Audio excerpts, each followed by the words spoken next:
welcome back to day 2 of 7 Days to Die Survival Guide. As you can see, we're just finishing off here doing some scrapping of some clubs. Now, throughout the night we've obviously worked on the axes and I've worked on the melee weapons. As I say, there's no real hard or fast way on how you kill zombies. It's dependent on how comfortable you are doing melee or ranged attack. Now obviously the ranged attack is a little safer, you're further away from them, avoiding their hits. However, melee is doable, as you'll see throughout this guide. As you can see, the leveling up is in process here. There you go, there's the new level. It changes colour once you reach 100, and every consecutive 100, I think up to 500 after that, it will also change in colour as well. When you scrap them, you do get some bits back, so that's why I scrap rather than just getting rid of. Obviously I've done the same with the axes, but not as much. So now I've got a decent club, it'll keep me going for now. As you can see, it's now daytime, so we can now safely venture out. Now, what I did mention in day 1 was that it was 8 o'clock for the night time. That's actually incorrect. 8 o'clock is the time that I normally say to myself, right, so let's start heading back now, because then if you do get caught up in something, you do have a bit more time to get yourself out of the situation and back into the safe area. So it's actually 10 o'clock when night time's technically landing in this game, so just bear that in mind. As you're going around, 10 o'clock is when they will go batshit crazy and try and kill you. So day 2, unfortunately day 2 is much more of the same of day 1. However, we do get the opportunity to have a bit of a scat around and have a look at what's in the local vicinity as for buildings and whatnot. You'll tend to find some of the things you need in some of the buildings. So you got some of the books, obviously they increase your skills and what you can produce. There's also stuff like the cooking pot that you need for your campfire that allows you to boil water, do various other things and recipes and stuff like that. So these things tend to drop in houses more than anything. You can create most of them, but obviously if something's for free, then you may as well grab it whilst you've got the opportunity to do that. Now, as you can see, I've also crafted my armour now, so we're going to have a look around this area here. It's also worthwhile noting that when you have like this here, the stone, when it's been ground down a certain way, it breaks down. It's worth spending the time going the whole way, because you will get more level from that. Obviously character level gives you more points that you can put into things.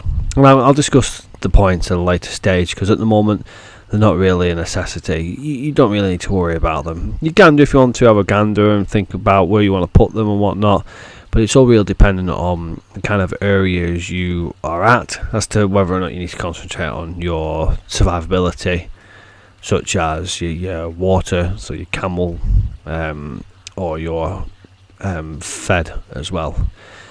However, I'd personally go for something along the lines of scavenger, because you're going to be doing a lot of scavenging in this game, and you want to be able to get the most items you can out of scavenging. So the more points you have in it, the better the equipment you're going to have, the better chance you're going to have of getting stuff. So a lot of the stores still have their signs up, and as the signs might dictate, they tend to carry that kind of stuff in that kind of store. So obviously that's the pop a pill, that'll have your antibiotics and stuff like that in it. This is the food store that we're going to now. That's obviously generally going to have more food items. However, it's not always the case, unfortunately, but it's usually the case. So obviously there are zombies around, so you gotta try and be careful not to make sure you put yourself in a situation where you are backed in a corner, because obviously it's harder for you to get about. They'll just crawl around you and just keep hitting you, stun you, and it's good night. So, but there's no harm in checking the areas. Try not to drop off them. It will break your leg, it will slow you down, and will cause you to have to heal yourself. So yeah, so that's one thing to be wary of when you're up high. So as you can see, this is giving me scrap iron. I mean, your stone pick will go through iron. It just goes a hell of a long time through iron. So this is one of the longer ways of getting into a building. The quicker ways, or well, when I say quicker, the easier ways for you to get into a building is to get a zombie to break out of the building. Now, if you look inside here, the reason why it's so heavily secured is because of them crates. Them crates there, you want to break them of their first level, and then they will give you usually pretty decent loot, and they respawn after a certain period of time. Don't break them so that they break the box, because if you break the box, then you lose the chance of getting more loot out of it. We will make our way into this room shortly. However, there is a zombie hanging around, and I don't want to get caught up in it. It's really a case of trying to go through the weakest point, and that's just a wooden door, so we can get through there a lot easier than you could do through the iron. Now obviously I could hear a zombie, so I've kind of broken a bit so I could see, and that's going into an iron door again, so it's a lot harder to get through again, and obviously the sound does attract zombies, bear that in mind. Obviously with it taking so long to go through, you don't want to be catching up with a zombie. So there we go. We'll just get ourselves through this door here, and I'll show you what I mean about these crates. We've still got this zombie hanging around, so we just want to be careful of that. We're not too far off getting in now, thankfully, and I think the zombie's actually inside. There we go, breaking through the door there. So ultimately she will break through the door and make it easier for us to kill her, really, if we have the chance to. I'm still concerned there are other zombies around, but we'll see. Still breaking through that door there. See, that's the problem is if you see the size of that room, it's going to be quite tight for us to be in there. If we get swamped by quite a few zombies, then we're going to find ourselves in a big trouble here. But the chance of decent loot sometimes outweighs the risk, and hopefully this will provide us with food, because as you can see, our food's going down now. Day 2, you want to be really considering getting your food supplies up, obviously getting your base either reinforced or finding that level 2 base. So that's what the crate looks like when it's not been broken down, and that's one level down that you want to break it. Obviously keeping an eye out for these zombies. It looks like they're in the other room, so we should be quite safe to hopefully break down these boxes. Hopefully there'll be some decent loot in them. However, I won't hold my breath. So there you go. So it's also worth noting that when they make a hole in the door, you can actually shoot through the hole. So here we go. So be careful not to break it too far down, as I say, otherwise it won't actually respawn for you at a later stage. It'll be a good idea if we put the axe in the slot. There you go. So when it's to that level, we can now get our stuff. Obviously carrying things that smell also attract zombies, so be wary of that. Rotten flesh you really don't want to heat if you don't have to. So you want to make sure you pick everything up outside of that box, otherwise again it won't respawn. So that's worth noting. So just grab everything out of it, and then when it comes to respawn time, hopefully you'll have something a bit better than next time. So we'll just grab everything out of that. Oh no, we'll not grab the sandwiches out of it apparently, but we have a zombie around somewhere other than the one that's inside. That's my concern, that there is one that's going to come round on us. Okay, let's get these other boxes opened up. Now obviously when you're making a lot of noise, the zombies will tend to go to that kind of area where you're making the noise, so it's a good way of distracting them as well. So if you want them to go into a certain area, you can actually make some noise, they will follow that noise.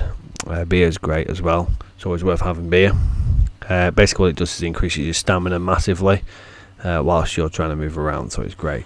Always good to have one, yeah. So we've got a couple of good things like this already, and obviously these will respawn at a later stage, so we will come back to them.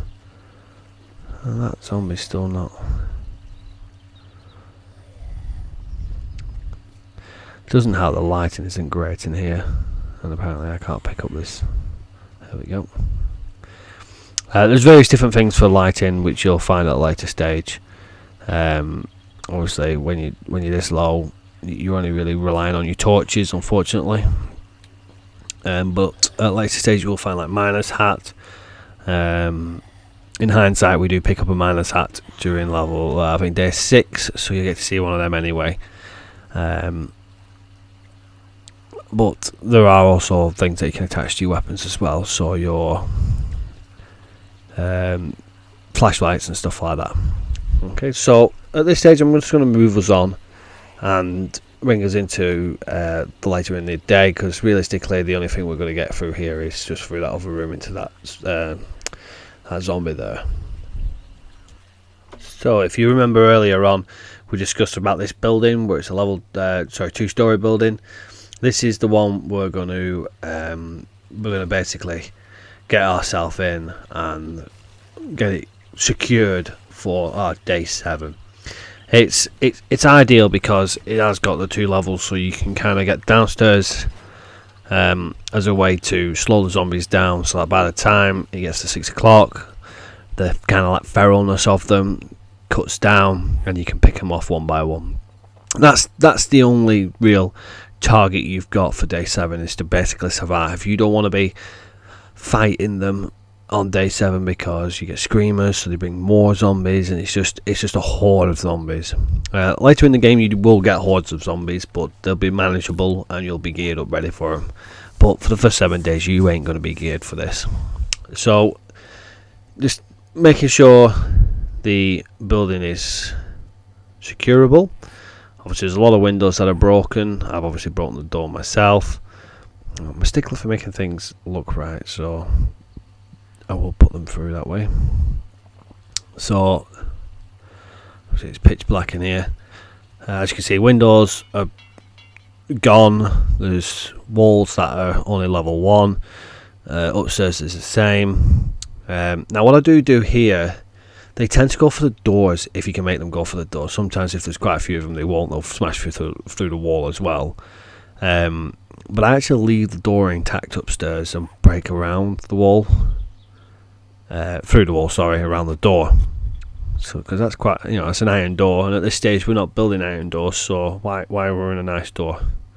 So we'll just dig our way to the side of it rather than through it, and then obviously we can keep that door intact.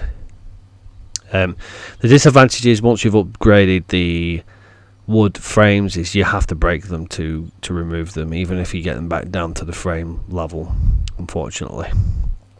So we'll make our way through here once we get ourselves a new axe. Here's one I made earlier. So this is the upstairs section. It's only a wood door. There's nothing to loot really. A few windows that need replacing. The walls obviously need replacing. Medicine box. Useful things there. So again, we're smashing our way through the one door because we can rebuild one of them. As a matter of fact, we already have one built. Oh, there we go. A few things to loot in here. You're always looking for loot.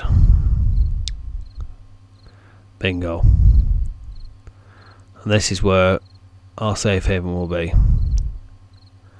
So we're going to want to build a wall around this so that if zombies are looking they won't see it.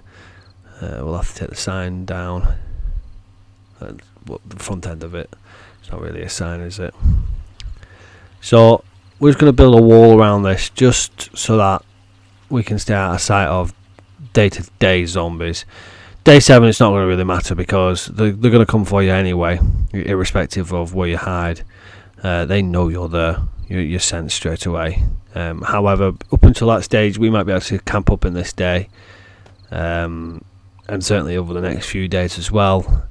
and fingers crossed we shouldn't be too bad. Hopefully, it's not overlooked massively, so fingers crossed we'll be okay. So we're just going to work on continuing to get this to a standard that's going to be survivable. We need to get rid of these windows and doors,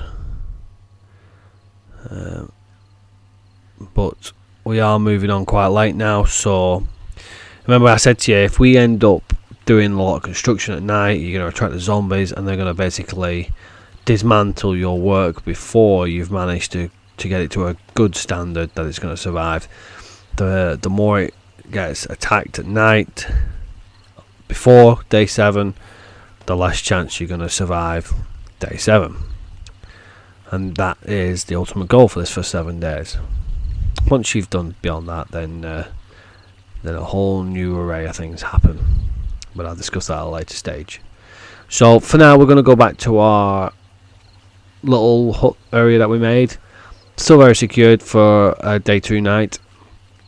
So that's why I say you need this to work from, really. We've got a few supplies and stuff like that. Now zombies can't get up that if you remove that one, and we go back to doing our construction. So again, you want to be getting yourself leveled up with your gear. I just close that up just in case, but you don't have to if you don't want to. But this is a time where we just get our gear all sorted out, get redoing the various things, and like the axes and weapons, get them leveled up, and getting ready for day 3. So obviously I like to keep an eye on various things. I'm going to need some iron to upgrade the other building, so we'll keep hold of that. Just basically make ourselves nice and tidy so we know where we're at. Some of this stuff we will break down at a later stage, but at the moment we don't really necessarily need to. So now I didn't gather many supplies, if you notice, so actually leveling us up for much is going to be quite hard, because obviously we haven't got much to level up. But I will get as many of these axes done as I can, and I'll keep breaking them down, redoing them, breaking them down, redoing them, until we get some level on them. So that's where I'm going to leave that at for today. As you can see, we're getting into the night anyway, and there'll be not much action tonight because we're in our little safe haven. So it's just going to be another night of doing some construction. So thank you very much for joining me for day 2. Please give me a comment if you'd like to see anything else on 7 Days to Die, any hints and tips that you might think about for new players or returning players or anything like that. But for now, thank you very much for watching, and I hope to see you on day 3. Thank you.